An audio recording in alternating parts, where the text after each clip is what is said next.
하나님 말씀은 신약성경 202페이지, 신약성경 202페이지, 사도행전 9장 26절부터 31절까지 봉독합니다.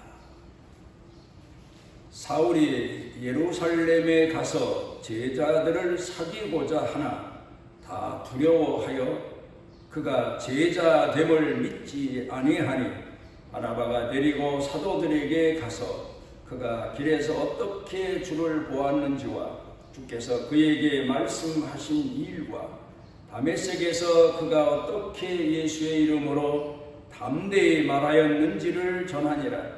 사울이 제자들과 함께 있어 예루살렘에 출입하며 또 주 예수의 이름으로 담대히 말하고 헬라파 유대인들과 함께 말하며 변론하니 그 사람들이 죽이려고 힘쓰거늘 형제들이 알고 가이사라로 데리고 가서 다소로 보내니라.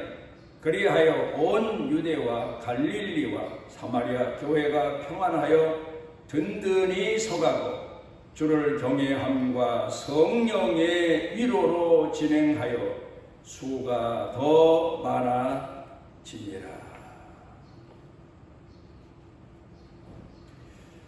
우리가 요 근간에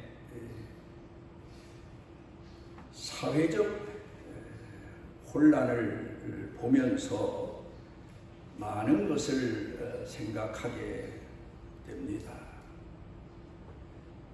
하나님께서 우리에게 믿는 성도들에게 가르쳐 주신 교훈 중에 좌로나 우로 치우치지 아니하고 바른 길, 예수님께서 가신 길만 따라서 가도록 권고해 주시고 계신데, 우리가 살고 있는 이 시대가 매스컴이 많은 광고물들이 사람들의 마음을 혼란하게 하고 때로는 좌로 때로는 우로 치우치게 하는 그런 시대를 살고 있기 때문에 우리가 더 기도하고 우리 본연의 자세를 바로 찾는 그런 신앙에 깨어있는 자세가 되지 않으면 우리도 나도 모르게 우로 치우치고 좌로 치우치고 정치인에 의해서 혼란을 겪게 되고 또 사회의 많은 불만자들에 의해서 우리도 혼란을 겪으면서 신앙의 바른 길에서 이탈하기가 참 쉬운 그런 시대를 우리가 살고 있습니다. 오늘은 부흥하는 교회의 모습을 보면서 교회와 성도들이 오늘 이 시대에 어떻게 살아야 될 것인가를 다시 한번 돌이켜 마음에 새기는 시간이 되었으면 합니다.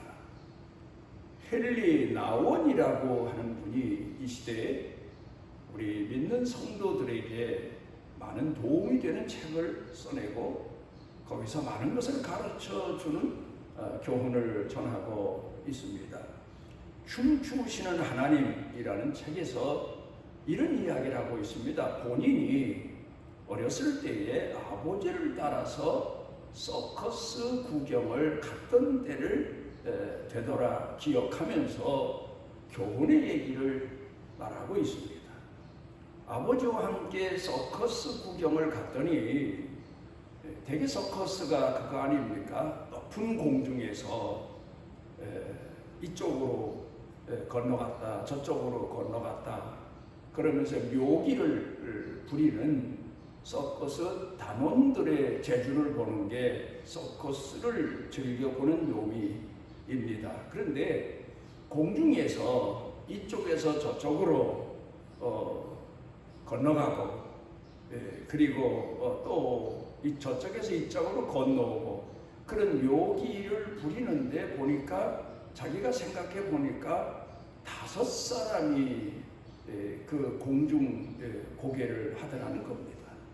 그런데 여기에서 세 사람만 이쪽에서 저쪽으로, 저쪽에서 이쪽으로 서로 번갈아 가면서 어떤 때는 교차하면서 건너가는, 날아서 건너가는 그런 묘기를 부리는데 두 사람은 지정된 곳에 있으면서 상대방이 날아오면 상대방의 손을 잡아주고, 상대방이 거꾸로 날아오면 상대방의 발목을 잡아주고, 그러다가 다시 또 건너편으로 날아서 건너가도록 또 놓아주고, 그런 역할을 하던 기억이 생각에 떠오른다는 겁니다. 여기에서 헨리 나원이라고 하는 분이 얘기하기를 서커스에서 가장 중요한 게 자기 나름대로 생각해 보면 맡깁니다. 맡기는 거다. 상대방을 믿는 거다. 상대방에게 내 삶을, 행동을 맡기는 거다. 그렇게 지적해서 말하고 있습니다. 그러니까 이쪽에서 저쪽으로 날아갈 때 저쪽으로 상대방을 믿지 못하면, 상대방에게 내 몸을, 내 생명을 맡기지 못하면 날아갈 수가 없지요. 맡기고 날아가면 상대방은 그곳에서 있다가 상대방 날아오는 사람이 손을 앞세워서 오면 손을 잡아주고, 또 어떤 경우는 발목이 먼저 자기 있는 곳에 오면 발목을 잡아주고, 그렇게 해서 다시 또 건너편으로 건너갈 수 가면서 묘기를 부리도록 그렇게 붙들어 준다. 맡깁니다. 그러니까 내가 이쪽에서 모든 걸 다 포기하고 상대편으로 날아갈 때에는 상대방을 믿는 마음, 상대방에게 내 삶을, 생명을 맡기는 마음이 투철하지 않으면 공중고개를 할 수 없더라. 이런 얘기를 하고 있습니다. 그러면서 우리 신앙인들의 삶에서 비유를 여기서 이야기하는데, 우리 예수 믿는 사람들이 하나님께서 버려라, 떠나라, 그런 정욕적인 것을 다 포기하지 않으면 결코 내가 용기를 내서 하나님께서 약속하신 하나님의 선하신 뜻의 목표에 도달하지 못한다. 그래서 단호하게 정욕적인 것을 끊어버리고 세속적인 것을 끊어버리고, 그리고 하나님 말씀과 성령에 의존해서 하나님 앞에 순종하는 마음으로 맡기고 살아가는 것, 그게 바로 오늘 신앙인들이 가져야 될 태도다. 오늘 이 시대에 예수 믿는 성도들이 과연 하나님 말씀대로 내 정욕의 삶에, 내 과거에 내가 어리석어서 가지고 지녔던 것들을 다 끊어버리고 하나님 말씀만 믿고 의존하고, 그리고 공중고개에서 상대편을 향하여 달려가는 고개자처럼 그런 신앙 생활을 오늘 하고 있나, 우리가 한번 생각해 봐야 됩니다. 처음 예수 믿을 때에는 내 삶을 하나님 앞에 맡깁니다. 나는 하나님의 자녀입니다. 선택된 사람입니다. 그런 믿음으로 삽니다. 그런데 얼마 지나면서 다시 옛날 옛사람이 나를 주관하기 시작합니다. 그러면서 인간적인 생각에 매이게 됩니다. 그러면서 하나님 앞에 맡기는 삶이 적어지게 됩니다. 마치 내가 내 인생을 열심히 살아보고 또 정직하게 살아보고 선하게 살아서 복을 받는다, 이런 사고방식으로 타락하는 경우가 많을 때가 많습니다. 오늘 한국교회 성도들이 과연 우리가 오늘 이 시대의 문제든지 내 개인의 삶의 문제든지 내 자녀, 자손들의 문제든지 과연 하나님 앞에 다 맡기고 하나님 말씀에만 순종하며 오늘을 살고 있나를 돌아봐야 됩니다. 마치 내 자신이 세상의 모든 권력을 또 세상사를 바꿀 수 있는 것처럼 착각해서도 안 됩니다.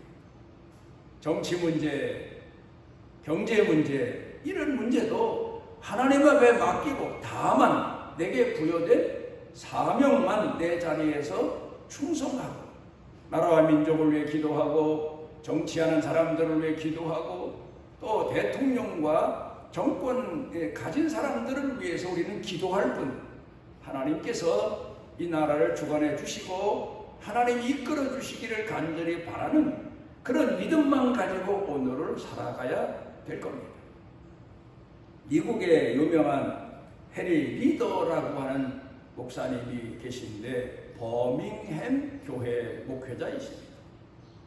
이분이 처음 버밍햄 교회 담임으로 올 때에 900명이나 되던 교인들이 다 나가고 겨우 한 50명밖에 안 남은 그런 교회를 맡아서 왔습니다.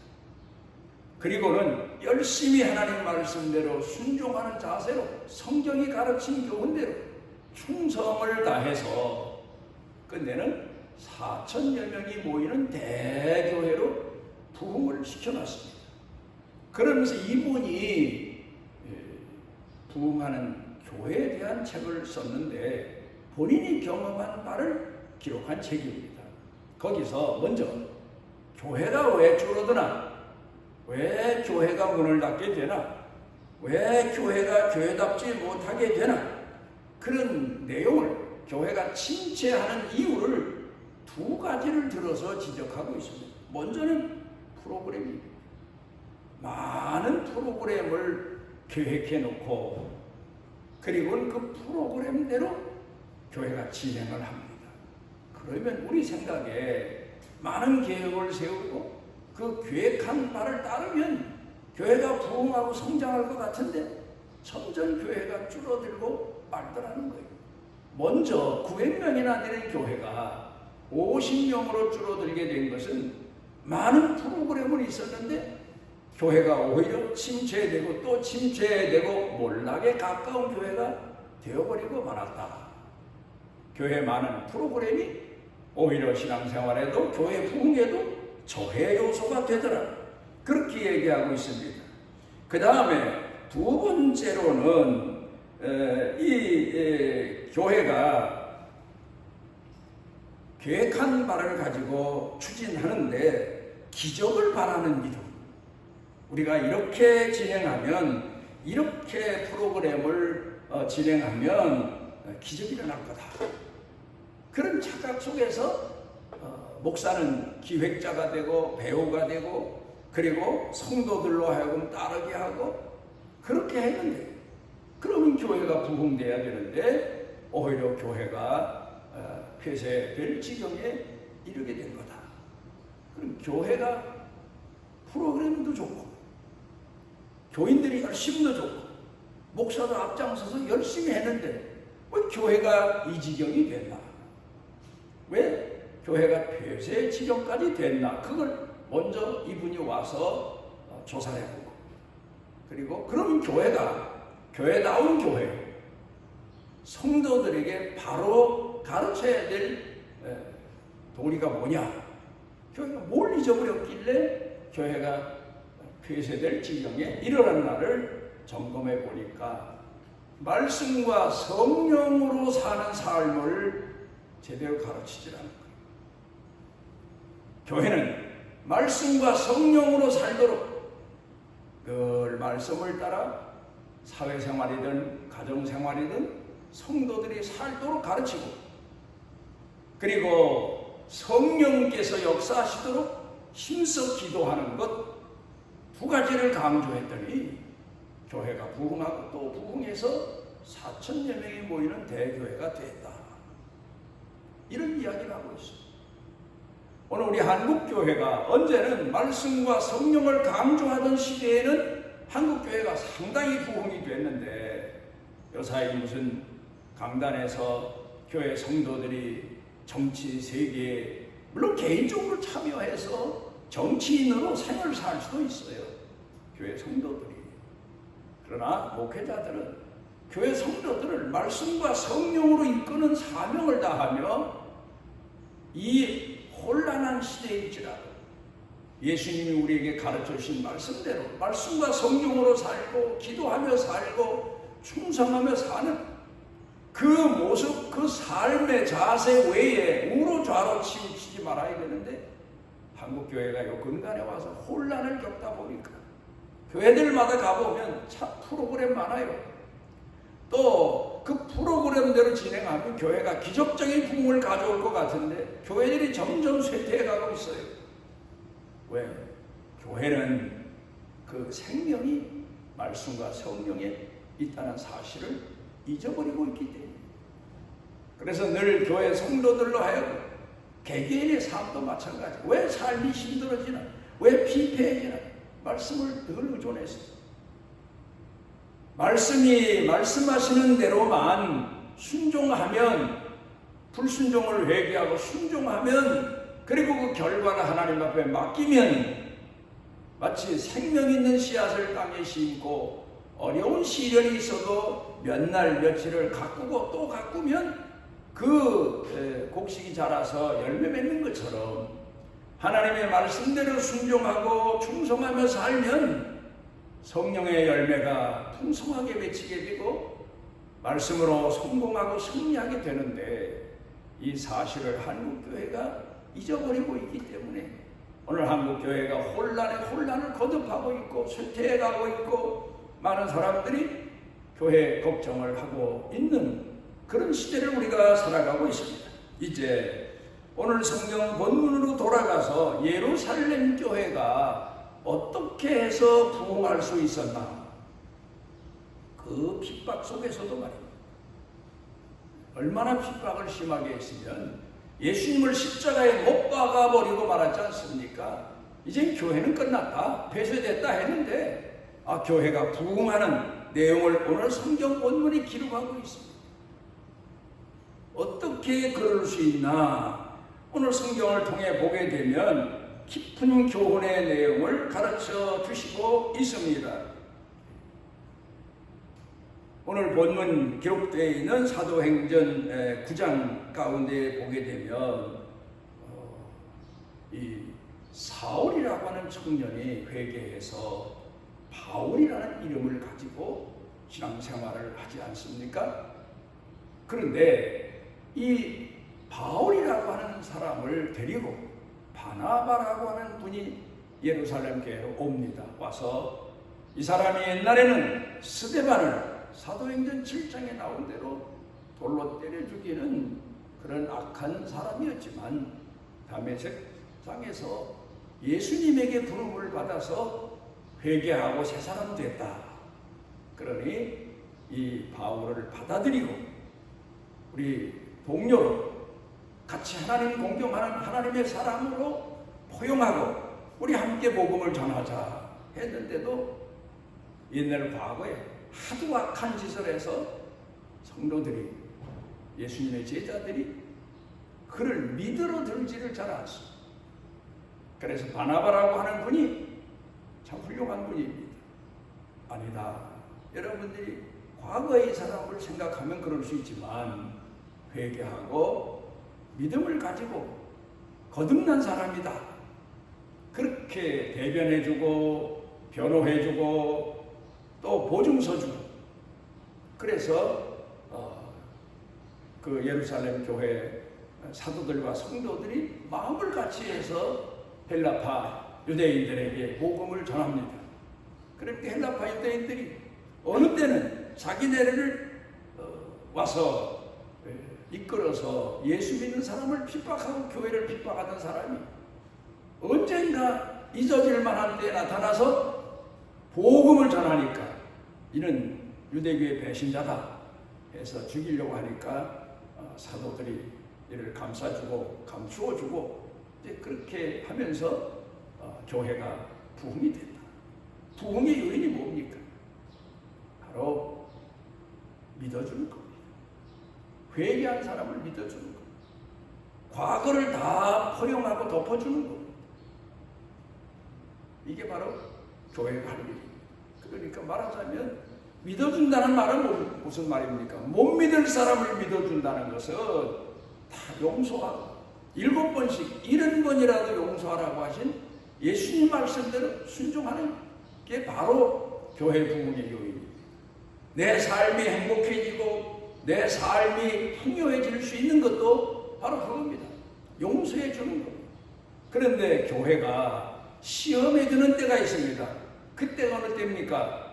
사람을 하나 놓고 정죄합니다. 상대방의 허물을 들추어냅니다. 나쁜 소문을 퍼뜨립니다. 소문을 듣고는 그 사람을 이방인 취급을 합니다.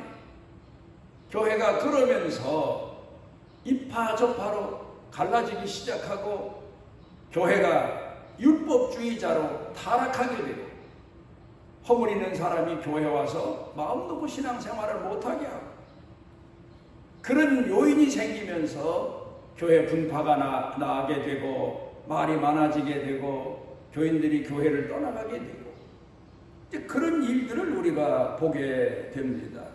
이 바나바라고 하는 분, 이분으로 인하여서 예루살렘이 더 부흥의 불길이 타오르게 됐다. 그런 얘기입니다. 무슨 얘기입니까? 포용하고 용서하고 덮어주고 배려해주고 이끌어주는 그런 사람이 있어서 교회가 부흥의 불길을 다시 돋을 수가 있었다. 그런 얘기입니다. 그런데 여기 보면 바나바라고 하는 분은 좀 더 나아가서 사도행전 11장에 가서 보게 되면 다소로 내려가 있는 사울을 데리고 안디옥에 가서 함께 또 1년 동안을 복음을 전해서 안디옥 교회를 세우는 그런데 헌신하는 그런 분이기도 했습니다.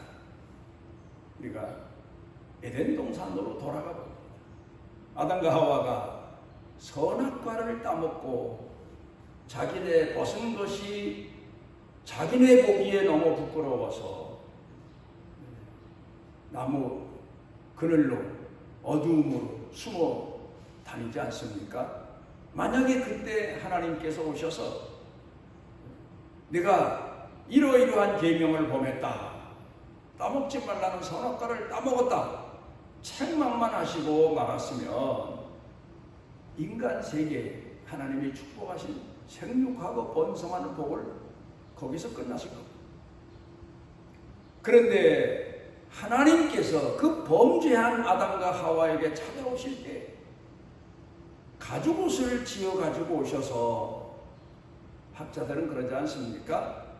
첫 번 사람의 범죄로 인해서 희생된 짐승이 가죽을 벗겨서 옷을 만들었으니까 양일 것이다.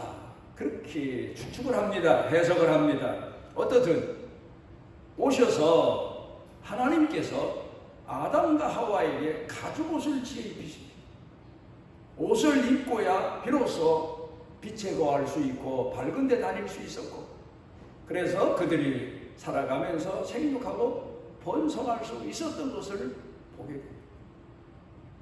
옛날에 이런 얘기가 있습니다. 시집가는 딸에게 어머니가 권고하시기를 옛날에 흔히 있었던 얘기입니다. 귀머거리 3년, 장님 3년 그렇게 지내라. 그리고 여자에게 왜 치마를 입혔는 줄 아느냐? 12폭의 치마를 입힌 것은 가족 식구들의 모든 허물을 다 덮어주고 포용해주라. 그래야 집안꼴이 된다. 그렇게 일러서 보냈습니다. 근데 지금 이제 생각해 보게 되면 옛날 여성들이 시집가서 시집살이 하면서 했던 일이 가족들 음식 만들어서 때마다 배불리 먹을 수 있도록 하는 일하고 또 하나는 겨울에는 따뜻한 옷, 여름에는 시원한 옷 그런 옷을 지어 입히는 일이 옛날 시집간 딸들의 생이라고 삶이라고 말할 수 있겠지요. 마찬가지로 그 집안이 되기 위해서는 12폭의 치마 폭의 모든 집안 식구들의 허물을 다 덮어라, 포용해라 그런 의미처럼 우리 교회가 모든 성도들의 잘못을 허물을 덮어줄 수 있어요. 용서해 줄 수 있어요. 이해해 줄 수 있어요. 어린아이를 키우지만 얼마나 많은 실수를 범하고 잘못을 저지릅니까? 그런데 그때 부모들은 7번씩 70번이 뭡니까? 평생 덮어주고 평생 용서해주고 평생 가려워주고, 그래서 결국 사람 되지 않습니까? 부모 살았을 때 사람이 못 되면 부모 돌아간 다음에라도 사람이 되어서 눈물 흘리고 부모의 은혜를 헤아리는 것을 우리가 많이 보지 않습니까? 용서하는 것, 포용하는 것, 참 대단히 중요한 겁니다. 교회도 마찬가지입니다.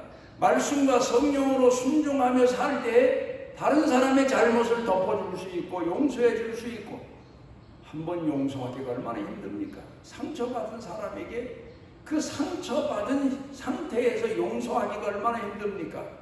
그렇지만 하나님 말씀에 순종하는 마음으로 나를 또 죽이고 또 죽이고 용서하고 포용하는 겁니다.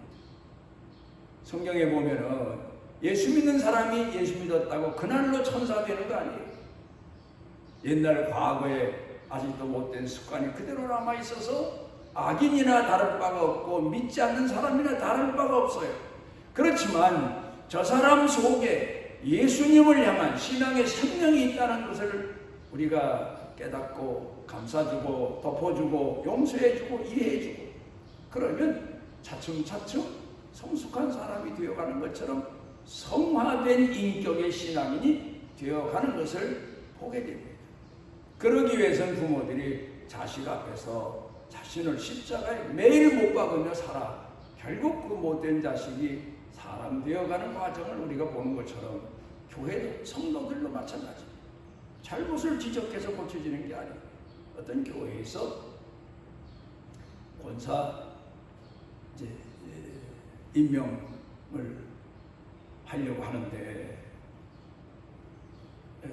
그 한 권사님을 권사로 세우려고 이제 담임 목사님이 준비하고 기도하고 그리고 있는데 몇몇 권사님들이 찾아왔더래요.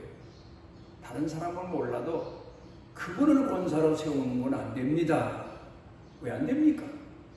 이혼한 사람 아닙니까? 재혼한 사람 아닙니까? 안 됩니다.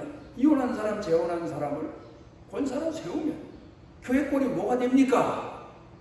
그리고 권사님들 몇 분이 찾아와서 담임 목사님에게 그 계획을 포기하기를 간청 요청하는 겁니다. 그러자 목사님이 얘기를 다 듣고 나서 하는 얘기가, 여러분은 결혼생활 몇 년 하셨습니까? 권사님들이니까 뭐 결혼생활 최소한 2, 30년은 했을 거 아니에요. 2, 30년 넘게 하셨죠. 그렇죠. 그러면 그때 부부간에 살면서 이혼하고 싶었던 마음 없었습니까? 그랬더니 권사님들 아무 소리 못하는 거예요. 권사님들은 이혼하고 싶은 마음이 들어도 이혼하지 못한 것 뿐이지, 이혼한 사람을 그렇다고 정죄하고 험담하고 교회 꿈으로 세우려고 하는데 못 세우게 할 만한 자격이 있는 줄 압니까? 다 죄인입니다. 그랬더니 이분들이 아무 소리 못하고 되돌아가더랍니다. 그렇다고 교회가 아무나 막 다 인정하고 다 새 일꾼으로 세우고 그러자는 얘기는 아니지 않습니까? 진정으로 회개한 사람 감싸주고 덮어주면서 그 신앙이 자라가도록 인내해주고 기다려주는 그런 자세가 필요합니다. 바나바가 사울이라고 하는 청년이 회개하고 예수 믿고 복음을 전할 때 큰 힘이 됐습니다. 보증자가 됐습니다. 그 자신이 사울을 감싸줬습니다.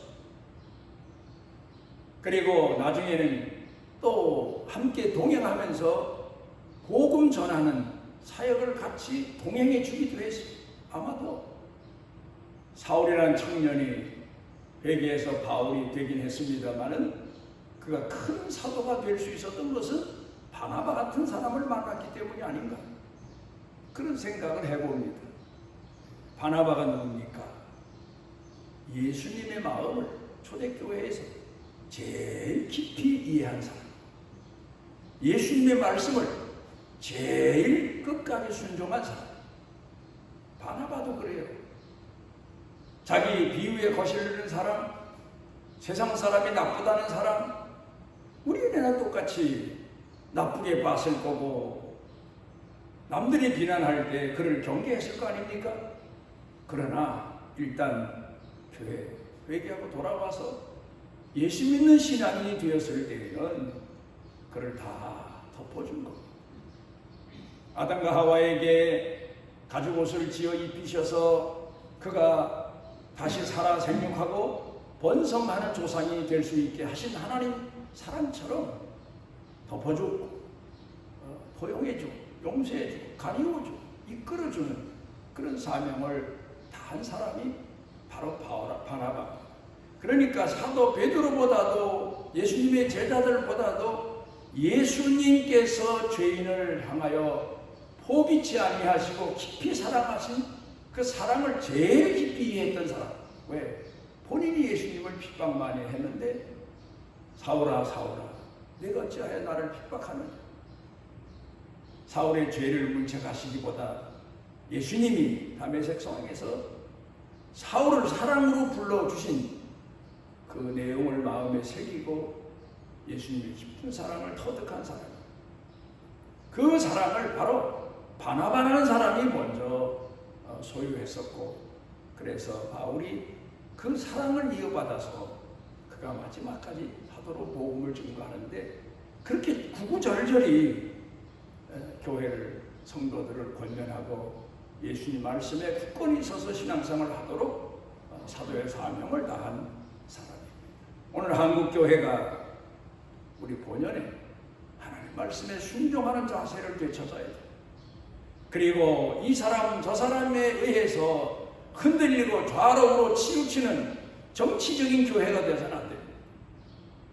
오직 우리는 대통령이 어떤 사람이든 그를 위해 기도하고 그가 진정으로 하나님을 두려워하는 사람, 모든 공무원들이나 또 권세자들이 하나님을 두려워하고 하나님 앞에서 백성을 위해 헌신한 자세를 되찾도록 기도하는 길밖에 없습니다. 그리고 우리 자신들이 하나님 말씀에 순종해서 오늘을 살아가며 교회가 이 시대에 많은 사람들에게 빛이 되고 소금의 역할을 다 해야 됩니다. 사람들이 세상 모든 혼란스러운 사람을 따라가다가 교회는 이 시대에 어떻게 사나? 교회는 정도를 걸어가고 있구나. 말씀과 성령의 충만함으로 살고 있구나. 주님이 깨닫고 사람들이 교회로 돌아오게 될 겁니다. 오늘 이 시대에 우리 모두가 다 예루살렘 교회 부흥의 요인을 마음에 새기고 우리도 바나바처럼 사도 바울처럼 그리고 이들을 영적으로 이끌어주신 예수님의 마음을 가슴에 새기고 하나님 앞에 충성된 신앙인으로 말씀과 성령의 충만한 신앙인으로 살아갈 수 있도록 기도해야 될 겁니다. 본문 31절에 보면 주를 경외함과 성령의 위로로 진행하여 수가 더 많아졌다. 그렇게 말씀하고 있습니다. 주를 경외함과 성령의 위로로 행하여. 그러니까 우리 모두가 다 이 시대에 말씀대로 순종하는 신앙의 자세를 되돌아보고 되찾는 그런 교회와 성도들이 되시기를 바랍니다. 우리를 사랑해 주셔서 주 앞에 모으신 아버지 하나님, 우리 허물과 죄가 태산 같을지라도 우리를 품에 품으시고 우리를 포용하시고 우리를 용서하시고 우리와 함께 하시고 열매 맺는 신앙인이 되도록 이끌어 주시오니 우리도 이 마음 가지고 교회와 성도들을 대하고 가족 식구들을 대하고 세상 사람들을 대하며 끝까지 주의 말씀에 순종자로 살아갈 수 있는 은혜를 더하시옵소서. 흔들리는 한국교회를 붙잡아 주옵소서.